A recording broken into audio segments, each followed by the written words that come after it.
Are you ready for the divine feminine revolution? Let's get vulnerable and go deep.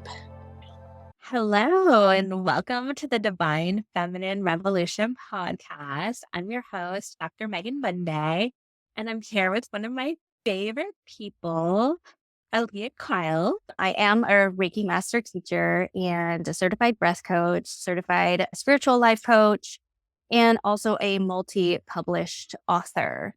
Woo! Yes, I love that part. I love all of the healing modalities and everything, but books definitely a sweet spot in my soul. There's so much that you can put into a book and everybody's going to read it and get something different from it. And the books bring so much magic to people's lives at such an incredibly affordable price. Yeah, it really is leaving a legacy. I think the writing piece, I think it's tied to past lives. Oh, I just feel it really wanting to come through, but I feel the practical side of me is like, how do I get this published? How will this bring me money? How did you get over those fears of putting your voice out there, of going through the whole production process? Oh my goodness. It was a process. It literally was like birthing a book. Having it published is one of just my goals achieved. But it did not come without hardship. It took me about 2 years to publish my first book, just because of all the things that come up during the process. So when you're writing your book, the most important thing is you have to understand if you're writing your book just for fun, to accomplish a goal, to just get your message out there, are you writing for passion or are you writing for money? Because there are two totally different routes to go. And neither one is better than the other.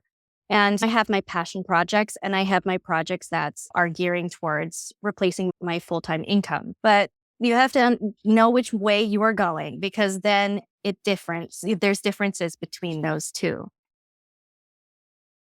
So if it's your passion project, definitely when you get seated down, have a general outline of where you would like to go. What is the whole premise of your work? What is the mission of this work to send into the world, right? And then you sit down and you write, and you can have your spiritual practices to help you get into that creative mode. And you can have your candles lit and your incense and whatever it may be, and get into the mode and just allow your creativity, your spiritual muse, your creative muse, just flow through you. And then once you've written, you can write like 500 words a day and you can be done with your book within a couple of months, depending with editing. But this is a huge thing. Do not go back and read what you wrote after you've written it. Wait till you are done and then you're moving into the editing process, because I can guarantee you the moment you'll go back to read what you have written, all of those things come through, the imposter syndrome or the where did that come from? Or let me just edit this a little bit and then edit this a little bit. And then you miss the message of what you were trying to convey and it changes into something completely different. So just waiting till that editing process to edit it. Because then once you get to that editing process and you start to read with different eyes, because now you're not writing, now you're editing, you will see all of the things that have come from your mind and your heart and just your entire being. And you'll be like, whoa. But I just feel creativity is such a powerful vehicle for transformation. And I feel like creativity has saved my life. It has been my coping strategy to deal with the tough times and everything. And so you mentioned art journaling. I always wanted to be an artist, but didn't have the practice or the art skills per se, but to have something like a coloring book or collage or vision boarding or whatever. It's been such a powerful practice because you really don't need the talent. You just need some stencils or some stamps or stickers or whatever.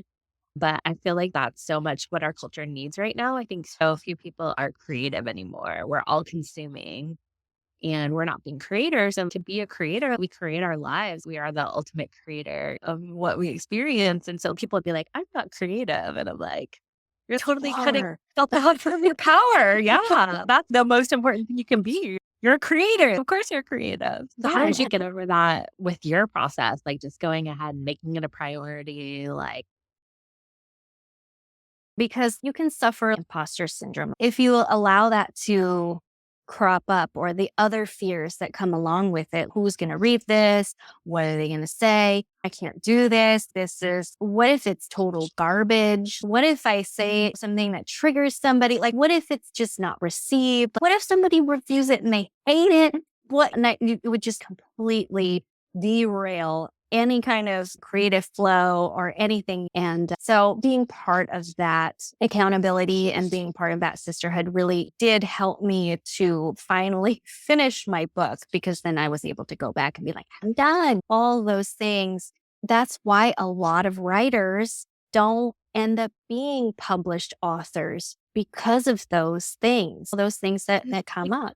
You can end up putting that on the back burner because of all those things that come up. But if you have a passion for writing, or you want to tell your story, there are so many different ways to make it become a reality. If you have a budget, you can hire a ghostwriter. If you have a budget, you can hire someone to make your cover. You can hire someone to write your intro. You can hire somebody to write your outline. If you don't have a budget, you can obviously do all that stuff yourself. I think what I was just saying, that if you have a budget, you can get some of those things done. Like the full length book, almost 30,000 words. That's the one that took 2 years. It was a labor of love.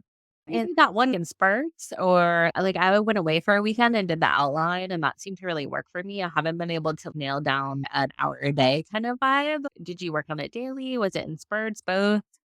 Yes, I started with the outline just to make sure that I stayed on task and stayed on topic within the book. And then once I had that down, I sat down for about half an hour a day. I wasn't totally consistent with that. It was when I had the opportunity to do that. So Also, like mama and a homeschooling, and you have a business. So, like, yes, yeah. you're a busy woman. So I would just sit down and I would speak the book. So I used dictation, which I do not recommend. If you speak like you write, then it might be okay. But if you just spend about 20 minutes, 30 minutes maybe, if you have the time, you can get at least 300 to 500 words a day, and just you on that train of creativity, that flow of inspiration, just allow it to come. It's a lot easier that way. And even if you sit down and you're like, I don't even know what to write, like why did I even put this in the outline? Why? Even if you sit down and you still feel like that, and you just allow yourself to write, you can even say, I don't even know what I'm talking here. I don't even know why I put this in the book, and blah, blah, blah, blah, blah. And then you'll just start typing and you'll start writing, and it'll just start forming itself on the page. Thanks for listening to the Divine Feminine Revolution podcast. Make sure to subscribe and leave a 5-star review. Want to keep the conversation flowing? Find us where revolutionary women gather to listen to their hearts, monetize their gifts, and change the world.